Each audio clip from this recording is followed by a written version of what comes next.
అన్నారు. ఆ కలల మేరకు చంద్రబాబు నాయుడు గారి బీజేపీ కలిసి ఈరోజు ఆ లక్ష్యం చేరడం జరిగింది. ప్రజలంతా కూడా దానికి బ్రహ్మరథం పట్టారు.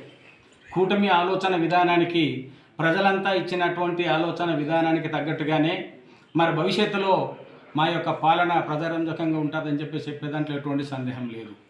ఈరోజు చంద్రబాబు నాయుడు గారు ఏదైతే ఎన్నికల్లో హామీలు ఇచ్చారో, గతంలో వైసీపీ హామీలు కానీ మా హామీలుగా మిగిలిపోవడం కాకుండా హామీలు ఏదైతే ఉందో ఆ హామీలు మొదట సంతకంతోనే తమకుండే పారదర్శకత ఏంటని నిరూపించుకునే ప్రయత్నం చేశారు. దాంట్లో భాగంగా మరి జాబ్ క్యాలెండర్ పేరుతో జనాలకి మోసం చేసినటువంటి వైసీపీ ప్రభుత్వం యొక్క ఆలోచనకు విరుద్ధంగా ప్రజలంతా ఏదైతే ఓటేసి కూటమికి పట్టం కట్టారో దాంట్లో భాగంగా మరి చంద్రబాబు నాయుడు గారు, పవన్ కళ్యాణ్ గారు ఏదైతే ఎన్నికల్లో హామీ ఇచ్చారో దాంట్లో భాగంగా మెగా డిఎస్సి మీద మొదటి సంతకం చేస్తానన్నటువంటి పెద్దలు గౌరవులు మరి చంద్రబాబు నాయుడు గారు మెగా డిఎస్సి మీద సంతకం చేయడం జరిగింది.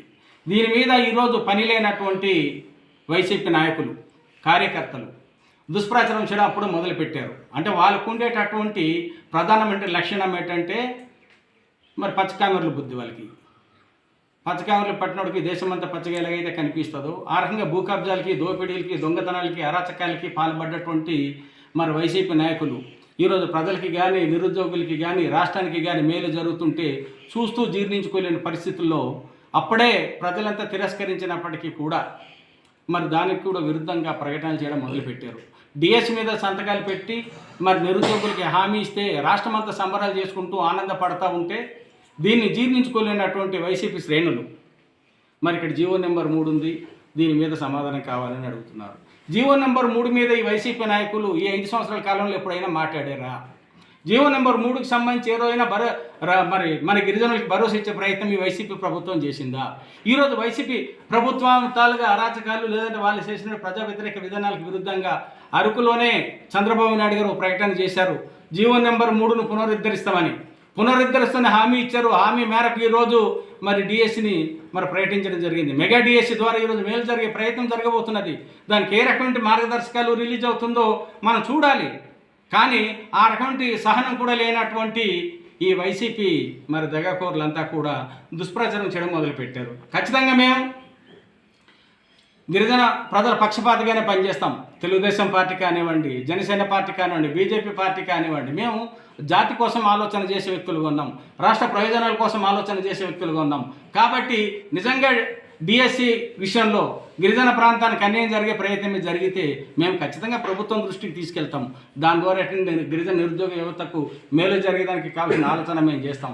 ప్రభుత్వం నుంచి మార్గదర్శకాలు రాకుండానే మరి సంతకం పెట్టిన మొదటి రోజే మరి వైసీపీ నాయకులు దుష్ప్రచారం చేయడం అనేది వాళ్ళ యొక్క నైజం ఏంటనేది తెలియజేసే ప్రయత్నం ఇక్కడ మనం గుర్తించాలి ఇక్కడ. కాబట్టి వైసీపీ ప్రభుత్వానికి, వైసీపీ నాయకులకి రాష్ట్రమే తిరస్కరించింది, రాష్ట్ర ప్రజానీకం తిరస్కరించారు. ఇప్పటికీ కూడా మీకు జ్ఞానోదయం కాకుండా తప్పుడు ఆలోచనతో ఉన్నారనుకుంటే మరి అది మీ విచక్షణకే విడిచిపెడతాం. కానీ విమర్శ చేయడం మా లక్షణం కాదు, అది మా ఉద్దేశం కూడా కాదు. కానీ మీరు చూస్తూ తప్పుడు ప్రచారం చేస్తుంటే మరి చూస్తూ ఊరుకోవడానికి మేము కూడా సిద్ధంగా లేము. ఖచ్చితంగా దీనికి ప్రతిఘటించాల్సి వస్తుంది. మేమే కనుక తిరగబడితే మీ పరిస్థితి ఏంటో ఒక్కసారి మీరు ఆత్మపరిశీలన చేసుకోవడానికి మేము తెలియజేస్తున్నాం. ఇక్కడ అరకు పాడేరు ప్రజలు సహజంగానే మన గిరిజన ప్రజలంతా కూడా అల్ప సంతోషులు. వాళ్ళకుండే మంచితనం, బలహీనతను అడ్డంగా పెట్టుకొని మరి వైసీపీ నాయకులు ఇక్కడ ప్రలోభాలకి గురి చేసి అధికారంలోకి వచ్చారన్న మాట అందరికీ తెలుసు. ఇప్పటికీ అధికారంలో వచ్చినటువంటి ఎమ్మెల్యేలు మౌనంగా ఉన్నటువంటి పరిస్థితిని కూడా వైసీపీ శ్రేణులు గుర్తుంచుకోవాలి. ప్రజలంతా ఈరోజు పశ్చాత్తాప పడుతున్నారు. రాష్ట్రమంతా ఒకవైపు ఉంటే మనం ఒకవైపు ఉన్నాము. దీనివల్ల భవిష్యత్తు రోజుల్లో మన ప్రాంతానికి మేలు జరుగుతుందా, కీడు జరుగుతుందని చెప్పండి దాంతో ఆందోళనలో ఉన్న పరిస్థితి ఉన్నది.